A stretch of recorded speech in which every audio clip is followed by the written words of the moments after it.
So here we are in 1956 in our discussion of the history of the Cold War. We've come up to about the place that I thought we should come um, before having a midterm. So uh, in a way, that's the way the course divides itself in 1956. 1956 becomes a rather kind of an important date because of that.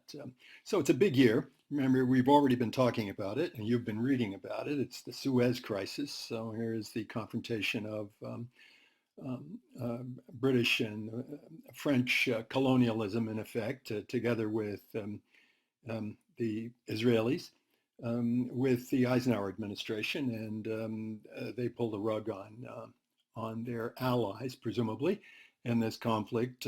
Allies who are acting, of course, without consulting them in advance. So, in effect, they're saying that you can't act without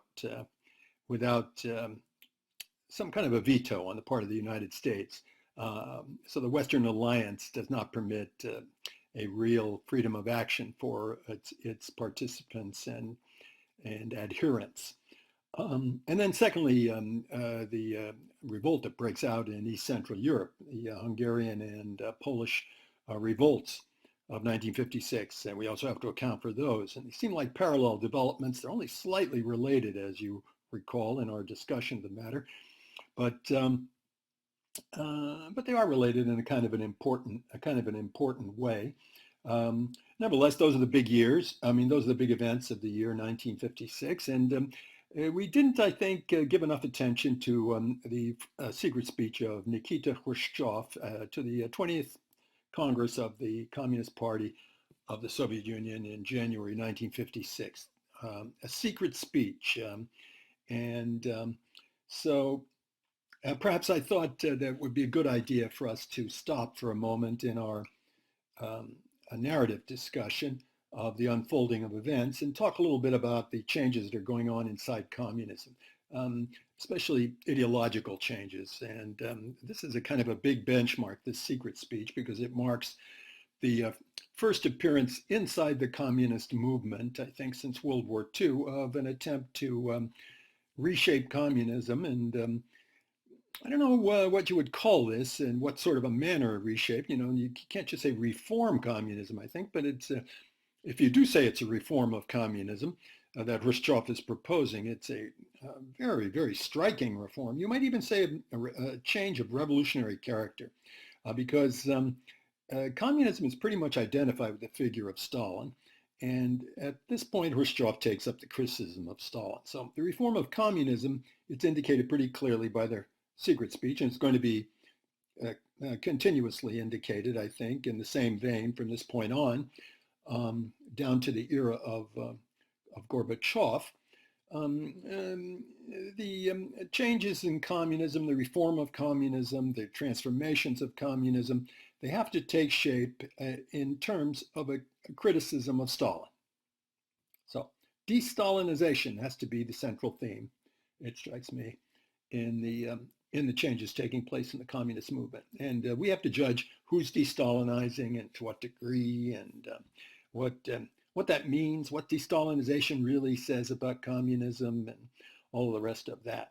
So at any rate, I thought it would be a good idea for us to talk about the secret speech. Now, the context in which this comes up is, of course, the Oliver Stone video, in which you're viewing Oliver Stone and Peter Kuznick making the case for Henry Wallace as an alternative to the Cold War. So Henry Wallace, had he come to power, so they argue, in 1944, in the election of 1944, had he come in as vice president together with, that is to say, had he continued as vice president in the administration of Franklin Roosevelt. Once Franklin Roosevelt had died, that Wallace would have succeeded to the presidency instead of Harry Truman. And then the argument is that if that had been the case, Wallace's views were such that there wouldn't have been any Cold War.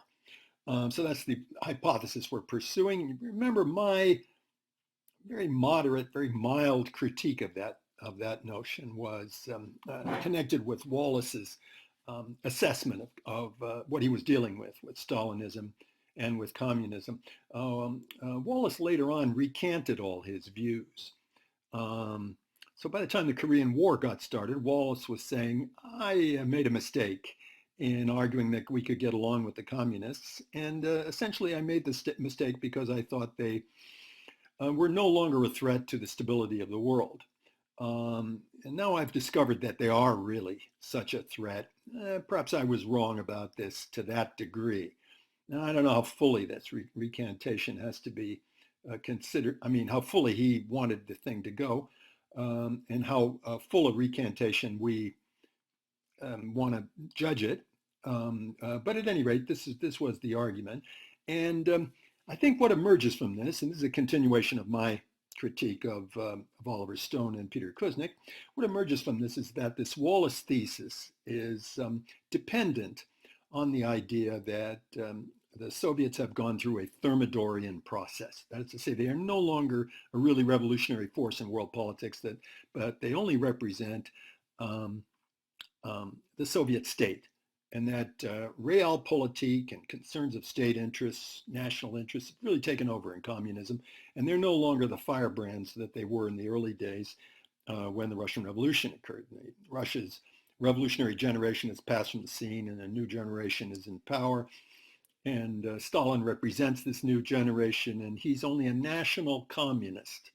So this series of arguments might run. He's only a national communist and is no longer a true internationalist revolutionist, such as, for example, Trotsky might represent. So the argument then is there's been a Thermador. Stalin is no Trotsky. He's not an internationalist, not a revolutionary, but only a national communist. Hence, we can get along with him. This argument goes so deep that you can find it at every phase in the Cold War, and really right almost to the end. You can find prominent people, notables in the West, who take the view that the Communist Party is no longer revolutionary. 1979, I was at a reception where I happened to bump into a very, very big shot. Theo Sommer is his name. German, he was the editor of the probably the most prestigious, one of the most prestigious newspapers in Germany, Die Zeit, published in Hamburg.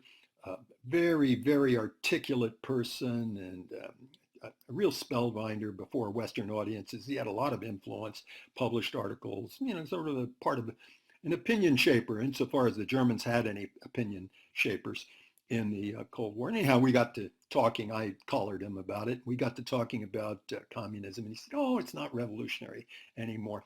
We can have détente," he was saying. "We can have détente with the Soviets. Communism's not revolutionary anymore." And I said, "Well, was it once revolutionary?" He said, yes. At one time, it was revolutionary." I said, "Well, when did it stop?" Real historian's question.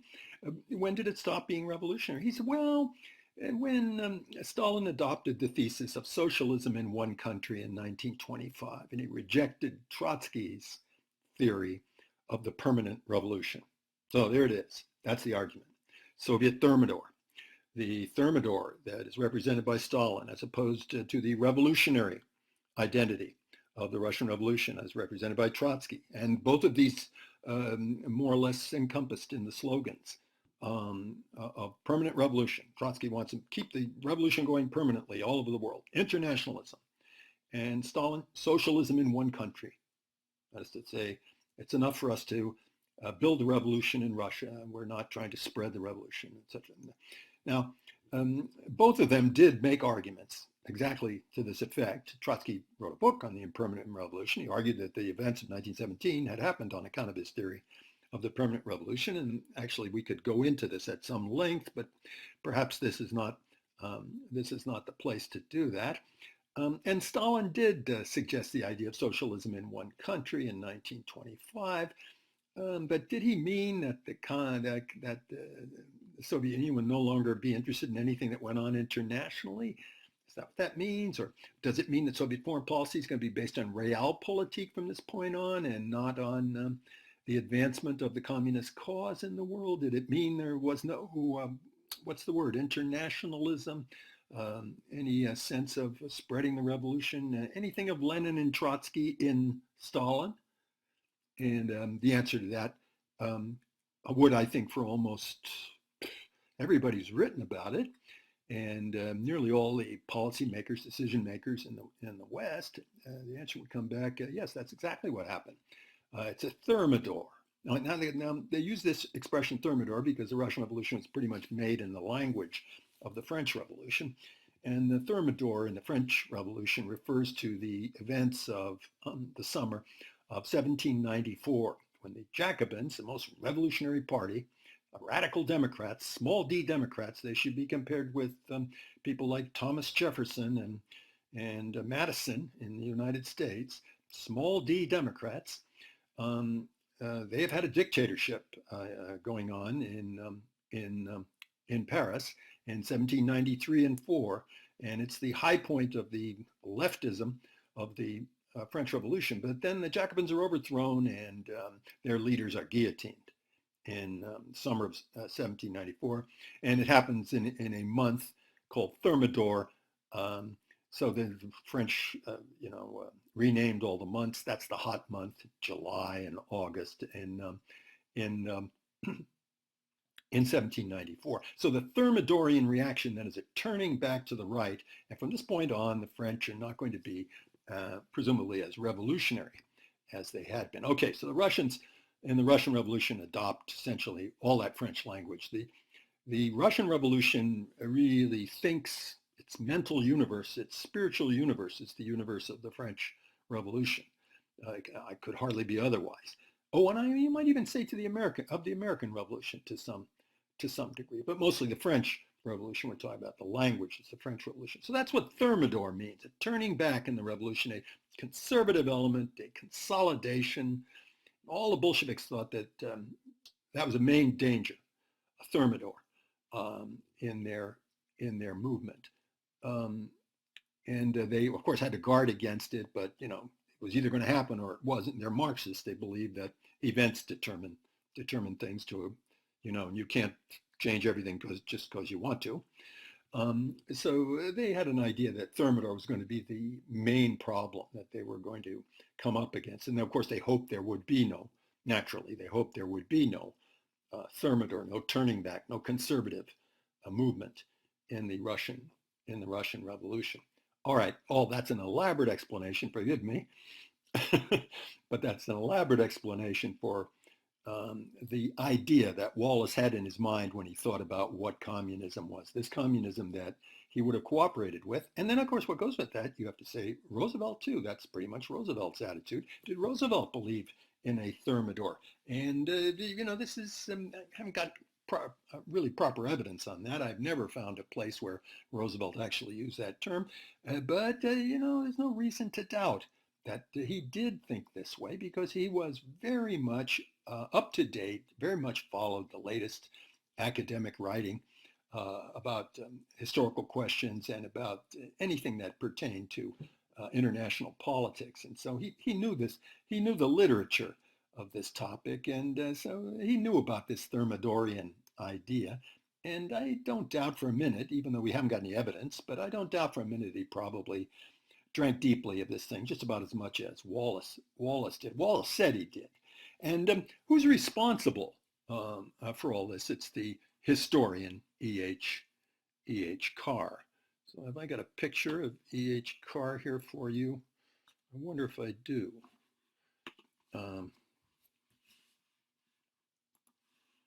Let's see if I have a picture. There he is, E.H. Carr. So E.H. Carr was a diplomat and journalist in England in the 1930s, and of course into the Cold War period. And then after the war, he wrote a lot of towering works of history. He wrote a multi-volume history of the Soviet Union that was untouched, I think, by any other scholar. On his death in 1985, the obits generally called him the greatest historian of his generation. I don't think this is right. I think it's a fellow named A.J.P. Taylor. But you can see why they felt this way about E.H. Carr, because he was a towering influence, tremendous expert on Soviet materials, and his works, he goes through all these documents are all based on primary documents. So a tremendous, colossal work of scholarship. Everybody writing a dissertation on any Soviet topic, of course, has to figure out how he or she can improve on something that E.H. Carr has said about it. So he really set the standard. Okay, what was he arguing at the end of the 30s? Exactly this thought that the Soviet Union had gone through a Thermador. So and he managed to write about that in a very, very convincing way. Stalinism and its rise represented a Thermador. So, well, what is that? That's more or less Trotsky's argument, is it not? So here we have to make reference to Trotsky again. Trotsky is the person who is most famously associated with this idea. He didn't exactly originate it, but the most famously associated with this idea that Stalin and Stalinism represented the rise of Thermador. So it is Trotsky we're worried about. How does that idea of Thermador emerge? We have to ask. Now, bear in mind, there's an elaborate historical footnote here. It may seem a little bit of a detour, but it will really help us understand the evolution of communism, especially when we get to talking about the Gorbachev period and its interest, its review of history, known as the Glasnost, what they call giving voice to things, Glasnost period. And that's the thing that eventually destroyed the Soviet Union. So it's a topic worth talking about, I think. Okay, so how did this thing emerge, this Thermador thing emerge in the 20s? Let's devote a little bit of attention. I'm warning you ahead, it won't be very much attention, but a little bit of attention to how this thing happened. It came out of the succession struggle after Lenin died in 1924. And all right, now here's something we have to face. I don't know how many people have faced this, but we all have to face it, that politicians fight for power, don't they? And there's a little bit of a tendency for them to fight, how shall we put it, unscrupulously for power. Yes, well, we've seen that in our own country, and we see it all the time. We look seriously at history, of course we see it. For goodness sake, we're not children. Sometimes they'll say anything to get to power. Sometimes they're a little unscrupulous. So after Lenin's death, it looked pretty certain that Trotsky, the great star of the revolution in 1917, in my opinion, the greatest figure in the revolution, and not Lenin, in 1917. And then on top of that, the organizer of the Red Army during the Allied intervention. It's he who leads the troops that are going to defeat this Allied intervention and secure the Soviet Union. So he's not only the greatest revolutionary, but the greatest soldier, the greatest warlord. That's a good term.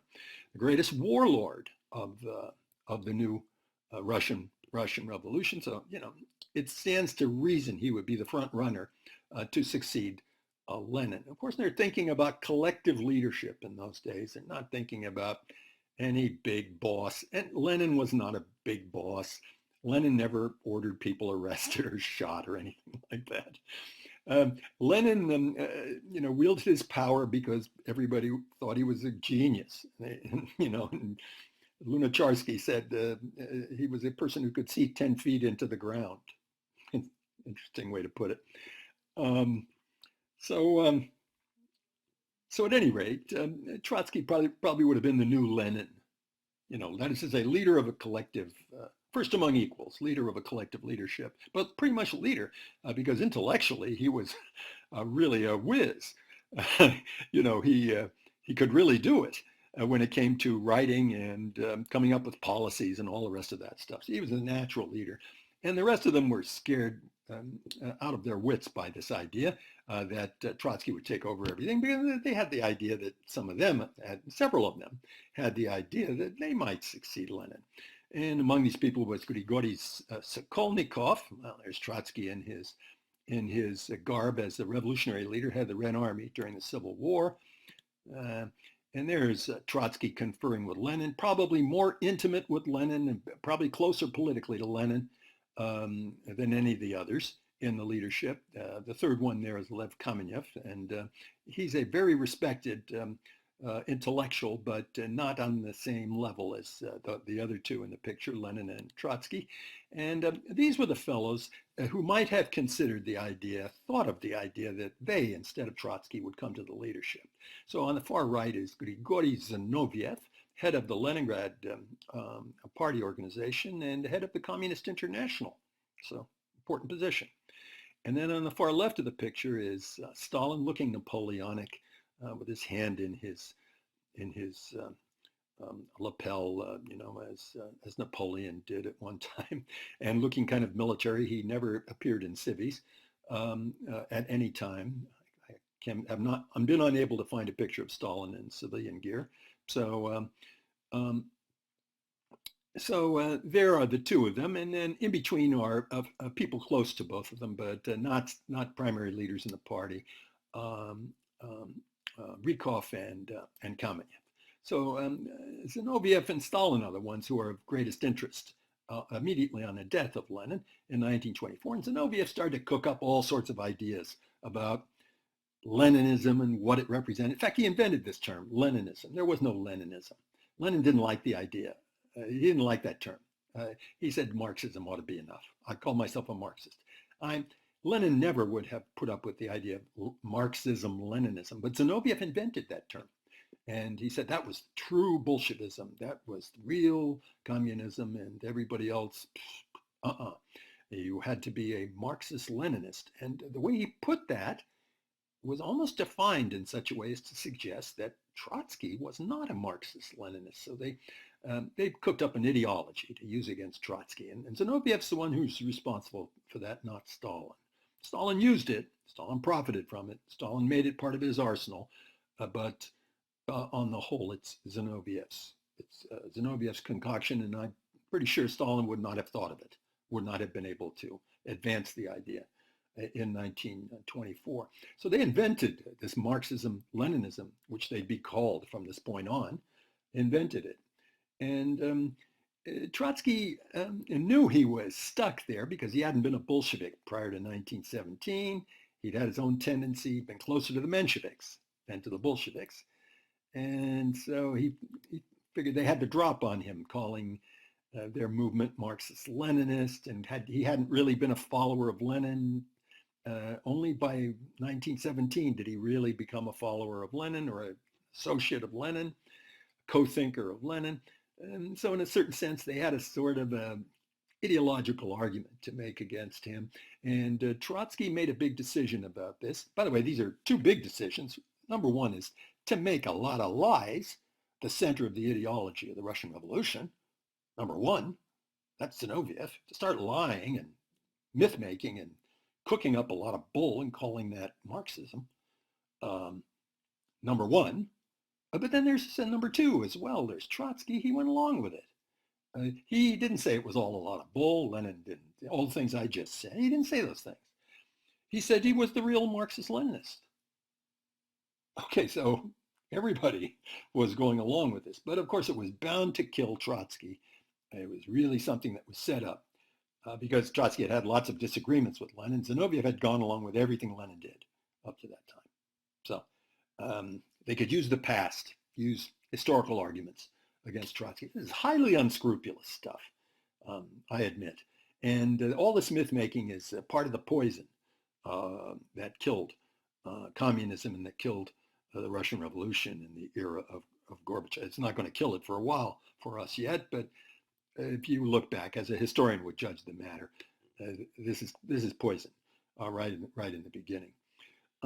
So his accusers then, Trotsky said, they represent a conservative element in the Thermadorian. And in fact, they represented a bureaucracy. He wasn't even wrong about this, really. They were slightly to the right of him, but not much. In fact, not even worth talking about. And they did represent a certain entrenched bureaucracy, and especially an entrenched party bureaucracy. Later on, they're going to go quite a bit to the right, not at this time exactly, but in a year from this time, they'll go quite a bit to the right. And Trotsky will have a good argument calling them a Thermadorian bureaucracy. Because Stalin, once he got Trotsky to step down as Commissar of War under all these charges that were being made against him, he broke with Zinoviev and he tied up with Bukharin, even defended Trotsky for a while. Stalin, very wily and unscrupulous, Machiavellian, you could almost say. Why did I say almost? Certainly, if anybody is a Machiavellian, it's Stalin. There's no getting around that. But Bukharin really did, in a certain sense, represent a kind of Thermadorian bureaucracy. But Bukharin said, we have to slow down, the revolution going too fast to the left. We're too concerned with stuff that's going on abroad. We have to cultivate the peasant. We have to slow down all our, in fact, we have to adjust to the demands of the peasantry and, all ideas that were considered right-wing ideas, not in the sense of being heresy, but just rather rightist ideas, rightist interpretations of Bolshevism, you could say. These were all products of Bukharin. So that's Bukharin on the right there. Nikolai Bukharin is his name. One of the leading intellectuals, younger intellectuals in the party. And Stalin tied up with him. Often thought in 1925 that Stalin and Bukharin, they needed each other. Stalin ran the party apparatus, of course. Nobody thought that was very important at the time. Well, okay, it turned out to be very important, but nobody did think it was very important at the time. And but he was not a maker of ideology, and Bukharin was a person who had lots of talent in that category. So Stalin and Bukharin. And, okay, does this represent what Trotsky would have called a Thermadorian bureaucracy? I think you could make a decent case. It wouldn't exactly, in my opinion, wouldn't be the heart of the matter. But formally speaking, sure, they represented a turn to the right. And in terms of bureaucracy and jobs, that was happening in the regime. When you're in power and you have jobs, you're going to get, especially if you're ideological, you got an ideology to promote, you're going to get people who'll do anything to get a job, and, careerists and self-serving types. You're going to get a lot of that. It's normal stuff in any country under any circumstance, every kind of organization. It goes on even in academia, I have to admit. Can I say this? Yes, of course. It goes on even in academia. It goes on everywhere. Thermador, and then the two of them, though, started to argue in terms of this idea of socialism in one country. It's true, they did say. They meant something more sophisticated by that. They meant that the communists didn't have to overthrow a government in the West in order to be secure. They could rely on the other communist parties in the West to lobby with their governments and labor movements and keep those governments from attacking the Soviet Union. That's what socialism in one country meant when it was first cooked up by these two in 24 and 25. Okay, and then they said this is opposed to permanent revolution. There's an argument whether Trotsky's theory of the permanent revolution was still held by Lenin before Lenin's death.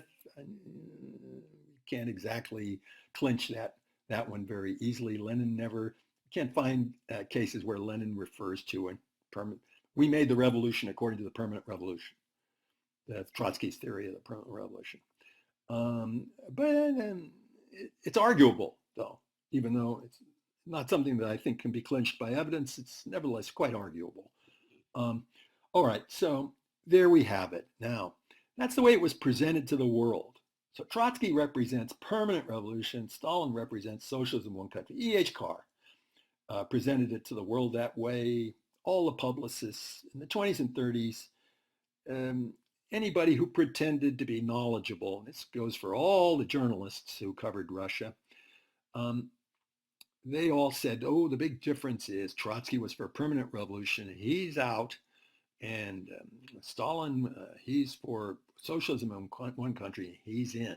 Okay, that became a way of saying you can deal with the Soviets because they're only nationalists. They're not, after all, out to overthrow your government, meaning, in this case, the US government, British government, French government.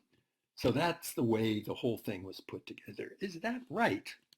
Is that right? There's Trotsky with his joint opposition, together with Zinoviev, of all things, in 1926 and 1927. And there they are all sitting for a group photo, all oppositionists. They'll all be out in the cold. They'll end up in prison camps. Some of them will be executed.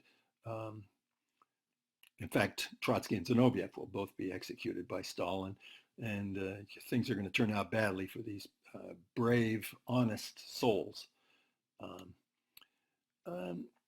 Okay, so that's the way the argument went in the 20s and 30s. And the way it was argued after the war was that maybe all of this was so, and Trotsky's case was pretty much correct. And this was argued by a person who you see before you with his wife. Isaac Deutscher was his name. He's the other great historian alongside E.H. Carr, but not recognized as such. Isaac Deutscher never got the credit. I went through his archive, and it's all a lot of correspondence with E.H. Carr.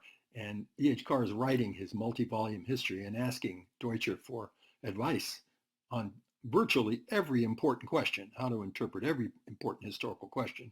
And Deutscher is pretty much giving him lessons, and that's the way it comes out in Carr's work. So Carr has the distinction of being,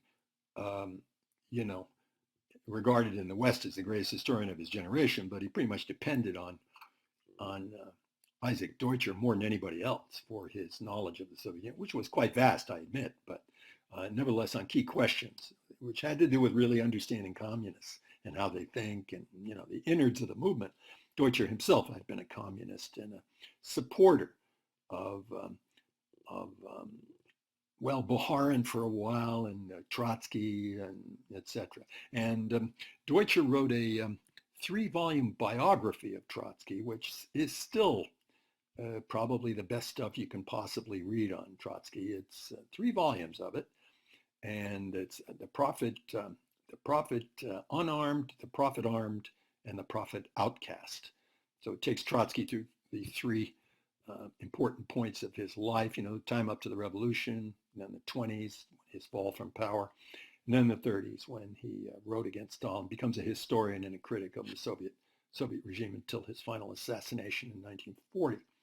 So Deutscher posed the argument in another great work of his, the first serious biography of Stalin, I think, in 1949, big book. But at the end of this, he said, we have to ask ourselves the question, was Stalin really necessary?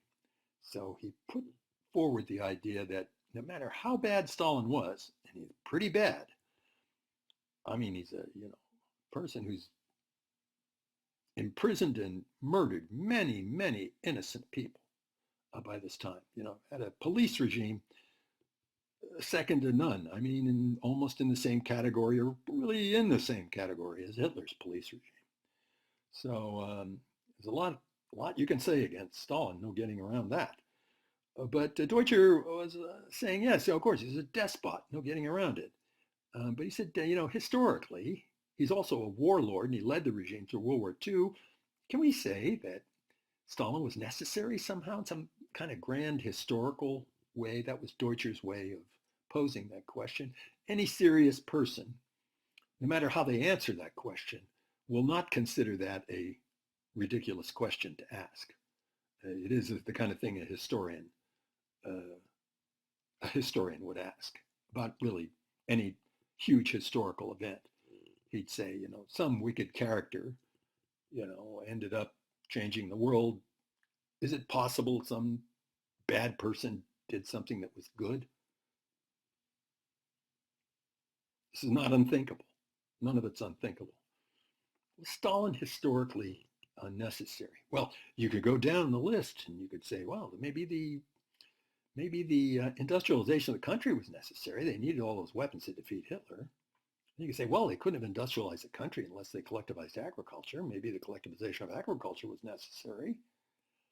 Okay, and you're ticking those things off. Then you get to, how about the purges, where he wipes out maybe hundreds of thousands, not millions, but hundreds of thousands of mostly innocent people, just political enemies. Is that necessary? I mean, it's necessary to have Stalin in power. Is it necessary for the country to defend itself against the fascist threat in World War II? That's an interesting question. My own take on it, and there are many takes, and they're all worth thinking about. But my own take on it, no, it's not necessary. Not necessary. Not necessary to get rid of all, especially all the brilliant army fellows, army leaders. He shot all of them too. Tukhachevsky and Blucher and Yakir, And, these were able army officers. Maybe that cost them in the war. Some people have made this argument, not pronouncing on this necessarily. It's a deep argument which requires more serious consideration than we're able to give it here time-wise. But that wasn't necessary, I don't think. So the purges, I don't think were necessary. That part of Stalin, no, I don't think that's necessary. That, I guess, is the question that Khrushchev started to take up in 1956. So Khrushchev, we were saying before that he came to this criticism of Stalin through an interesting route. It's out of the defense of Tito. And he's defending Tito because Tito connects to the Bandung, a block of third world revolutionaries, third world anti-imperialism, you could call that block. And Tito's connected with them, and Khrushchev wants to be part of that. If he's part of that, that gives him the drop on the Western allies, on the NATO grouping around the United States. Let's see, what kind of a motive should we ascribe that? It's kind of a radical motive, isn't it? He really wants to advance the communist idea by hooking it up with all these other movements that are not necessarily communist. In fact, some of them not at all communist, but make them part of this general progressive anti-imperialist trend in the world. And so how should we label that? What kind of a motive is that? I guess we have to say it's Khrushchev trying to be a revolutionary. Or maybe it's Khrushchev trying to have a forward strategy for changing the world, even if it's not a communist strategy, such as Varga promoted in the leadership back in 44 and 47. You remember Varga fell out of favor. The whole line was dropped when the Cold War broke out. It's a line that sort of an anti-Cold War, non-Cold War line. Maybe Khrushchev's returning to some of that spirit. Well, at any rate, rehabilitation of Tito, it kind of fits that chronology. Why did Stalin get rid of Tito in the first place? Well, before we take this up, let's talk a little bit about Khrushchev himself and his criticism of Stalin on internal questions. Then we'll take up the question of why Stalin got rid of Tito and Khrushchev's position on that. Khrushchev says basically Stalin was right against Bukharin, against Zinoviev, against Trotsky, of course. He's right against all those people. But he's wrong. Once he had defeated all those people politically, he was wrong to persecute them any further, which he did. He started to call them criminals just for opposing him, and he ended up shooting a lot of them and imprisoning many more as well. That's where he goes wrong. That's almost a recap of the argument I just made. Maybe you could say Stalin, that's Deutscher's way of putting it. Maybe you say Stalin was necessary in a number of ways, but not with the purges. So Khrushchev is arguing something like that. And he says Stalin was especially culpable for having played some role. I think this is left very, very vague, and they're never going to be very clear about this. Probably because there's no information about it. Stalin really did apparently bury all the materials on this. Although there are books about it, but they're not based on clinching evidence, really good documentary material. And that is the assassination of Sergei Kirov, who succeeded Zinoviev as head of the Leningrad Party organization in 1926, and around whom in 1934 there was a certain sentiment that maybe he was better in the leadership than Stalin. You can imagine how Stalin would have felt about that opinion. So when Kirov was mysteriously assassinated in December of 1934, the supposition in the West was that Stalin pulled the strings to have it done. Now, many of us in the West still think that's the case, but the evidence has never come out so that one can state that with authority, and as a historian. So we've got to note that with an asterisk, and we've got to say there's continued discussion about this whole question. Did Stalin have Kirov shot? You see Kirov here sitting between Stalin and Mikoyan, Anastas Mikoyan, the trade representative. So this whole question of Kirov and Kirovism, that's a mystery, but also I think it's the fundamental ideology, I think, of the Khrushchev criticism of Stalin in 1956. Kirov held that Stalin had been right up to this time, that and all the enemies were beaten. There was no sense carrying on the campaign further against them. So he counseled a certain complacency, we have to call it. And that's pretty much the argument that Khrushchev makes. So I think it's Kirovism. We have to call it Kirovism. At any rate, I would have no hesitancy calling it Kirovism that Khrushchev was arguing. So that's Stalinism without terror. That's kind of a gross way of arguing it, but I don't think it's entirely wrong. Stalinism without terror, Kirovism. And Khrushchev calls it a campaign against the cult of the personality. So personal rule. And it seems to indicate that the leadership ought to be collective and shouldn't have personal rule. So bear in mind, when Soviets argue these things, it's an ideological statement, and it's the ideology on which the regime is going to be based. It's an idiocracy, so to speak. So that's the ideology of the Khrushchev critique of Stalinism, the de-Stalinization Khrushchev suggests in 1956, at least as it applies to internal affairs. Internationally, it has all sorts of other ramifications, which we have to go into now. But Kirovism, I think, you might call it Kirovism.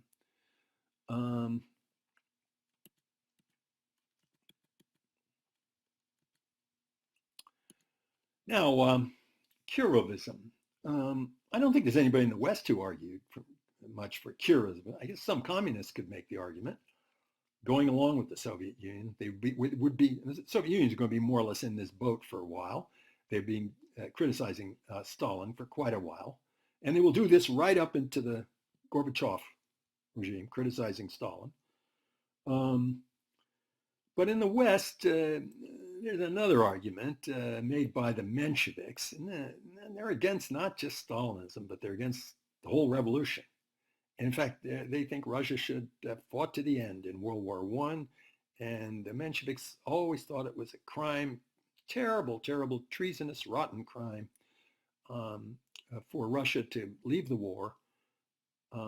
That's really the basis of the Menshevik critique of Bolshevism, that Russia deserted its allies, Britain and France, and the United States by that time,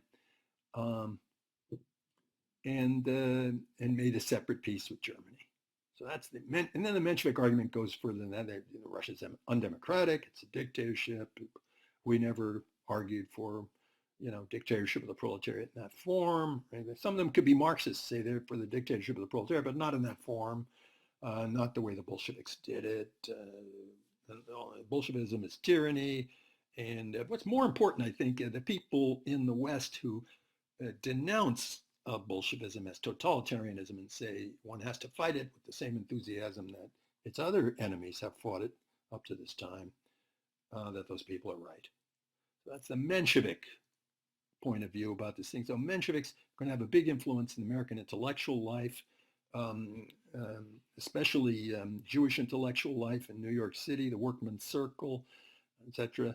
And a lot of these Mensheviks are quite brilliant fellows and wrote really very, very respectable, formidable history. One of them was the greatest Kremlinologist, a person doping out leadership, Boris Nikolaevsky, the greatest of them, whose work I depend on considerably. So these Mensheviks, they're a very formidable intellectual influence of a socialist character. They represent social democracy, Western social democracy. Does that mean anything in the United States? Well, yes, up to a point, and maybe it's only to a small point, but yes, um, um, it does with a person named Michael Harrington. So here you see Michael Harrington with his wife, and here he's with Ted Kennedy and Kennedy's wife, Joan. Michael Harrington, in the 1960s, just after the Khrushchev revelations, started to make the argument that the United States liberalism was not as wonderful as it made out, that awful lot of poor people in the United States. The United States needed a real campaign against poverty, and that there was no reason to close down all of the prior efforts of the American socialists and social democrats to move things to the left in the United States. So I show him here with Dorothy Day, who published a periodical called The Catholic Worker. He worked with Dorothy Day on that periodical for a while. She, of course, was a very interesting figure, very fascinating figure, and kind of a person whose writings and things are all very thoughtful, very worth considering, and of course a real sincere, devout Catholic all her life, but nevertheless a friend of the working person, friend of the poor, a socialist and social democrat, not a communist though. None of these people are communists. In fact, you have to say they're anti-communists, I guess, of a certain sort. Anyhow, Michael Harrington wrote a fantastic book, published in, I believe it's 1962, if I have the year right. It's right around then. The Other America, it's called. It's about all the poor people in the United States. The United States, at this point, celebrating, how prosperous it is. And historians are writing books with the title People of Plenty, David Potter's famous book. But Harrington said, no, there's plenty of people. There are plenty of people in the United States who are having a hard time. And there's lots of poverty. Don't kid yourself, there's lots of poverty in the United States. And we really need to move to the left. A lot of people think that this is at least something of the inspiration for what came later with Lyndon Johnson and the legislation of the Great Society. There's something to that argument, I think. But it gives an indication that the social democrats and socialists, they could be very much to the left when it came to domestic issues in their own countries, and still very anti-communist, wildly anti-communist. And Harrington was pretty anti-communist. And so the social democrats then could be leftists, and they could support the Korean War, or they could even support getting into Vietnam. And they could maybe get lost in this whole episode of Vietnam. The problem that social democrats had, and I know about this because spiritually I feel I breathe some of the air that they breathed. So I can understand, that is, in every sense, in the anti-communist sense too. I can understand exactly where this sentiment would come from. And the question we have to ask ourselves is, looking at it as historians, many decades later now, how about this thought that anti-communism was progressive? That's the thought they leave us with. Okay, so that's worth talking about. Let's put that in our hopper and continue to refer back to that thought as we pursue a little bit more of the ramifications of this reconciliation that Khrushchev is seeking in the communist movement, together with the de-Stalinization in the communist movement that seems to go with it. So here he is with Tito. Why did things go sour with Tito in the first place? Why did Stalin expel Tito in 1945? You remember us discussing it. And briefly, we traced it to the percentages agreement made between Churchill and Stalin in 1944, which allotted Greece to a British sphere of influence. That meant that communists in Greece, who Tito wanted to support, whom Tito, I'll get the right pronoun, wanted to support, that Stalin was not going to help them. And more than that, if Tito tried to help them, Stalin was not going to defend Tito either. He's going to kick him out of the communist movement, which he did. So why did Stalin kick Tito out of the communist movement? Because he made a deal with Churchill over Greece. That's my short way of putting that. That makes Stalin into a real realpolitiker, doesn't it? He really wants to stay on good terms with the people that the Soviet Union, you could say the Russian Revolution, I guess. But at any rate, the Russian Revolution in terms of the Soviet state needs to placate. And in a way, all of his crimes, I would say, I mean, we haven't got space or time to pursue this right now, but I think if I had the time, I think I would make the case that every rotten thing that Stalin did after he got to power, to the first level of power by 1928, every rotten thing we can attribute to him that doesn't directly have to do with challenge to his leadership, every betrayal of every cause, I'm thinking about Spain and other things, is attributable to this realpolitik, this desire to stay on good terms, or at any rate not to anger Britain, France, the United States, or some combination thereof. So we can talk, I think, about Stalinist realpolitik when we think of it that way. By the way, you have to put the Hitler-Stalin Pact in that category. Stalinist realpolitik, if you will. And have we said then that that's the triumph of socialism in one country? That's the Thermador? Or can we say that Stalin remained a revolutionary? Now, to what degree is he a revolutionary? He's a revolutionary warlord, that's for sure. He's a warlord in World War II. And it's not a warlord strictly in terms of Russian nationalism. He's really advancing the communist movement big time. I mean, we have the Chinese Revolution as evidence for that. That is not necessarily something we can say which is going to enhance Russian power. It's very, very problematic, double-edged from the standpoint of Russian power. Is it possible for there to be a Stalinist realpolitik on the one side and a Stalinist revolutionism? Interesting question for us. I ask you to ponder that. I'm not going to give an answer to it, close it all off and all the rest of it, but just posing that. And then as we finish up, we should say some more about the impact of the criticism of the Destalinization, the criticism of Stalin taken up in 1956. How did that affect Mao? Mao went along with it at first. In 1957, Mao's going to argue that all the people in the communist movement have to follow Khrushchev's line on Stalin. So he didn't break with Khrushchev, at least not immediately, over the issue of Stalin. So here they are clinking glasses, and Ho Chi Minh for the Vietnamese Revolution. He's also joining in the toasts, and presumably they're all going to be together against the United States in Vietnam.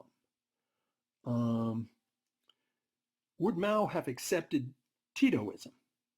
And I think you have to say that he accepted Khrushchev's reconciliation with Titoism.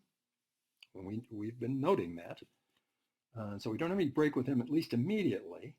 However, there is the fact that after they did start to fall out, Russia and China, after Mao did start to break with Khrushchev, he does it by means of a criticism of Titoism. So he starts to talk about Titoite revisionism. And Khrushchev doesn't want to get caught wrong-footed on this, and we'll be talking about this. By the end of the 50s, Khrushchev is himself saying, I'm steering clear of revisionism And that means Tito and Titoism. So this enthusiasm, this love affair with Tito is only going to go so far. But I think that Mao was not ideologically inclined to denounce Khrushchev and Khrushchevism in 1956, not just yet. And he's going to break with them over the question of nuclear weapons, I'm going to argue. But once again, we haven't got time for all of that now. I guess we should finish our discussion now by referring to this whole problem of, is there such a thing as Stalinist revolutionism? You know, we're in the habit of saying, oh yeah, well, there's Trotsky revolutionary. The Trotskyists are revolutionary. Even now, there are still Trotskyists around, and that's what they say. We're revolutionary, and the Stalinists are not. In fact, if you had a Trotskyist to ask about this, a person who adheres to one of the Trotskyist organizations, in many countries, they're all over the world, they would undoubtedly say Stalinism is counter-revolutionary through and through. Why? Oh, socialism in one country. So they would give you the same answer that Theo Sommer gave me in 1979. They'd say, oh, because Stalinism stopped being revolutionary, or the regime stopped being revolutionary when it deserted Trotsky. Well, you can see where this argument would be put forward, to how this would fit the appearances, as they used to say about Ptolemaic astronomy in the 17th century, how it would fit the appearances. You could see this argument, but is it so? Is this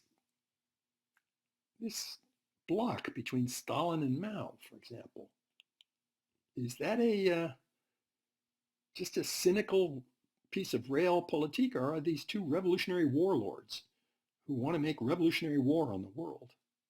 I don't know. I would incline, for the most part, toward the latter rather than the former. And we're going to get plenty more people in this class that you can't call ordinary nationalists, although they're plenty nationalistic, but you can't call them ordinary nationalists. I mean, Che Guevara on the right there is going to be running all over Africa, trying to stir up revolution all over Africa. That's not on a kind of Cuban national interest. Come on. So you can't call them nationalists, or I should say you can't call them exclusively nationalists. They are all at least nationalists. They don't want to get on the wrong side of that issue. But you can certainly call them Stalinists, because nearly always they say Marx, Engels, Lenin, Stalin. That's the revolutionary continuity from the original idea in the Communist Manifesto in 1848. So, and these people are all over the world, these communists. We'll find them in Africa, and find them all over Asia, all over Latin America. They represent something very extraordinary, very idealistic, romantic, everything you could say about revolutionary spirit. But they're also Stalinists. So that's the last question there, almost the last question I wanted to put before you today. This is just an elaborate footnote about our discussion of the period up to 1956. The last question then is, how about the other side of the issue? If these Stalinists are revolutionary, does that mean, or I should say, if we come down to the judgment that these Stalinists are actually revolutionary, when we oppose Stalinism, are we doing something that's counter-revolutionary?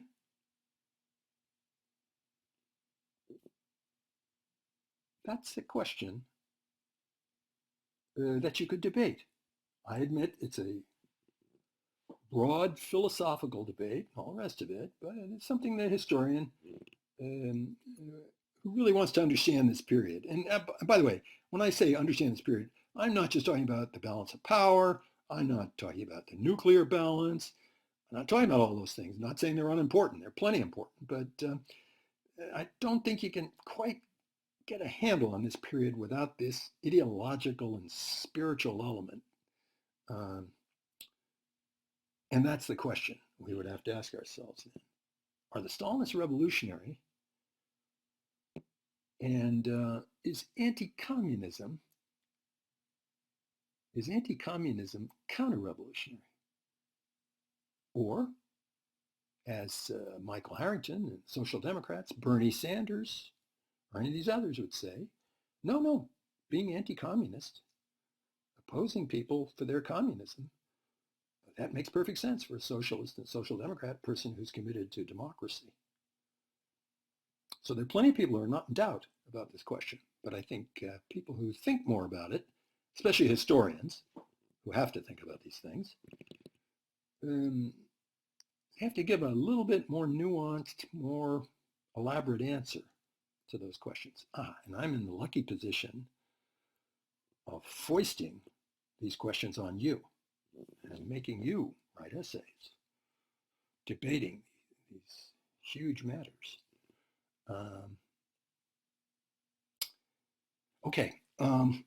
So that finishes our discussion of Khrushchev on Stalinism. And from this point on, we have to look at the events of 1957 and 1963 and the things that lead up to the Cuban Missile Crisis. And they will begin with the Russians making a huge advance in the arms race by the demonstration of an intercontinental ballistics missile when they launched Sputnik in 1957. So that for next time.